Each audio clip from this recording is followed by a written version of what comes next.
পীরগঞ্জের দামোদরপুরে জমি নিয়ে বিরোধের জেরে ভুট্টা খেতে বিষ প্রয়োগ ও জমি দখলের চেষ্টার প্রস্তারিত প্রতিবেদনে রংপুরের পীরগঞ্জ উপজেলায় সানেরহাট ইউনিয়নের দামোদরপুর জমি বন্ধকে কেন্দ্র করে ভুট্টা ক্ষেত নষ্ট ও জোরপূর্বক দখল নেবার চেষ্টার অভিযোগ উঠেছে। এই ঘটনায় ক্ষতিগ্রস্ত শাহ আলম পীরগঞ্জ থানায় লিখিত অভিযোগ দাখিল করেছেন।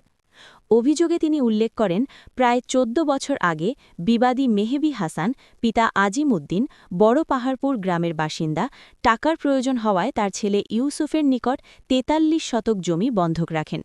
সেই সময় শাহ আলমের মাধ্যমে বিবাদীকে ২,১০,০০০ টাকা প্রদান করা হয় এবং তখন থেকে তিনি জমিটি ভোগ দখল করে আসছেন। অভিযোগ অনুযায়ী দীর্ঘদিন পর বিবাদী বন্ধকি টাকা ফেরত না দিয়ে উল্টো জমি দখল নেওয়ার চেষ্টা শুরু করেন। শাহ আলম টাকা ফেরত চাইলে বিবাদী মামলা দায়ের করেন। অভিযোগকারী দাবি করেন, পরবর্তীতে বিবাদী তার ভুট্টা খেতে বিষ প্রয়োগ করে প্রায় ২ লাখ টাকার ক্ষতিসাধন করেছে। এ বিষয়ে পীরগঞ্জ থানার এসআই ইমরান বলেন, অভিযোগ পেয়েছি, বিষয়টি খতিয়ে দেখে আইনগত ব্যবস্থা নেওয়া হবে। আপনার নাম কি? আসসালামু আলাইকুম, আমি মোহাম্মদ ফিরোজ মিয়া। হ্যাঁ, জমিটা কার কাছ থেকে বন্ধক দিয়েছিলেন? নুরুজ্জামান মিয়ার কাছ থেকে। নুরুজ্জামান কথা বলবো, ওনার কাছ থেকে আমি জমিটা বন্ধ নিয়েছি 13 বছর ধরে।